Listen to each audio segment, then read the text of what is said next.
안녕하세요. 형사법 53번째 시간입니다.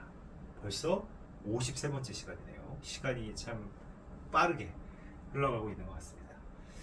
오늘도 23년도 경찰 간부 선발 시험 문제를 풀어보려고 하고요. 그 중에서도 형법 중에서도 형법 강론 중에서도 재산죄 관련 파트, 재산죄에서도 꽃이라고 할 수 있는 사기, 횡령 배임도 굉장히 같이 이렇게 묶음으로 볼 수 있는 굉장히 중요한 그런 부분이죠.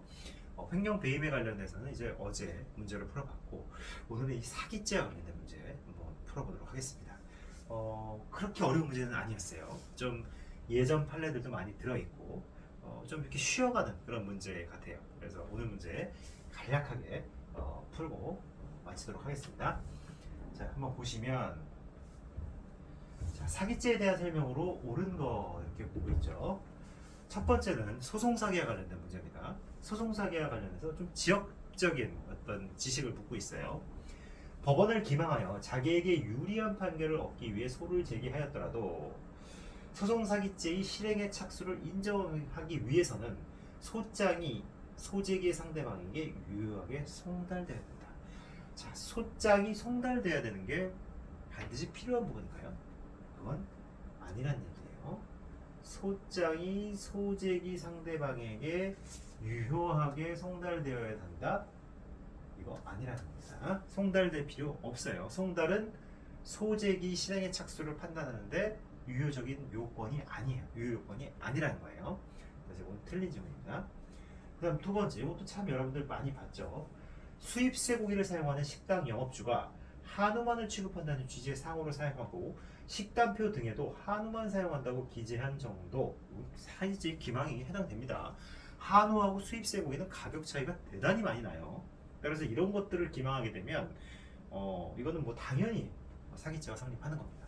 그래서 이거는 여러분들이 다 그냥 기억을 해두셔야 돼요. 한우, 그 다음에 수입 쇠고기. 이거는 전혀 다른 거예요. 전혀 다른 거예요. 이거를 기망이 아니라고 보면은 정말 난리가 나는 거죠. 사기죄가 성립하지 않는다 그러면 정말 수입 쇠고기를 갖다 파는 집들이 많을 거예요. 한우라고 속이고. 이건 반드시 잘 보시고 암기해 두셔야 됩니다. 당연히 기망이 해당돼요. 그 다음에 이제 세 번째, 카드사 회원이 카드 이용 대금에 대한 지불 의사와 능력이 없게 되었습니다. 내가 더 이상 카드를 써도 도저히 내가 카드 대금을 납부할 능력이 없어. 그럼에도 기존에 정상적으로 발급받은 신용카드를 이용해서 A 가맹점에서 양복을 구입하고 B 가맹점에서 전자제품을 구입했다는 거예요. 한도까지 꽉 채워 다 써버린 거예요. 내가 지금 돈이 한 푼도 없거든. 앞으로도 벌 수 없고 내가 뭐 3개월 할부를 만약 했다고 했으면 3개월 동안 내가 돈을 절대로 갚을 수 없는 상태에서 그냥 카드를 긁어버린 거예요. 그랬을 경우에 이 돈은 당연히 카드업자가 납부를 하게 되죠. 가맹점에. 따라서 피해자는 신용카드 업자가 된다는 거예요. 아시겠죠? 그리고 이거는 전부 포괄해서 동일한 고의잖아요. 동일한 고의로 그냥 가맹점에서 양복 구입하고 전자제품 구입한 거니까 동일한 고의로 일련의 행위를 연속적으로 수행한 거기 때문에 포괄일죄, 사기죄 포괄일죄에 해당된다. 맞습니다. 그 다음 4번도 너무 많이 나오는 어떤 지문이죠. 잔전사기. 잔전사기와 관련해서 이게 중요해요. 교부자가 착오로 더 많은 거스름돈을 교부하는 것을 그 순간 수령자가 알면서도 수령했다? 이건 뭐죠?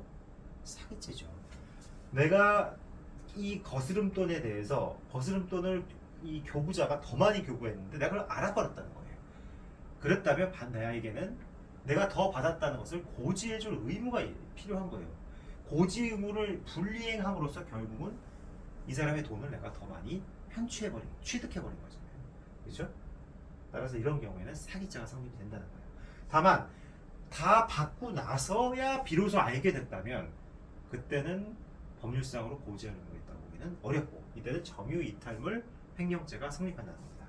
따라서 요거는 교부하는 것을 그 순간 수령자가 알았다고 했으니까 이때는 고지 의무가 인정이 되고 따라서 점유이탈물 횡령죄가 아니죠. 점유이탈물 횡령죄가 아니라 죄송합니다. 죄송하죠. 사기죄가 되는 거죠. 사기죄. 아시겠죠? 사기죄. 따라서 답은 3번이 된다. 아시겠죠? 네, 어려운 문제는 아니었어요. 그래서 이 잔전사기 관련된 부분만 한번 좀 볼게요. 답은 3번입니다. 이 잔전사기 관련해서 매도인이 매매 잔금을 교부받기 전 또는 교부받던 중에 그 사실을 알게 되었을 경우에는 특별한 사정이 없는 한 매도인으로서는 매수인에게 사실대로 고지해서 매수인이 그 착오를 제거해야 할 신의칙상 의무가 있다는 거예요.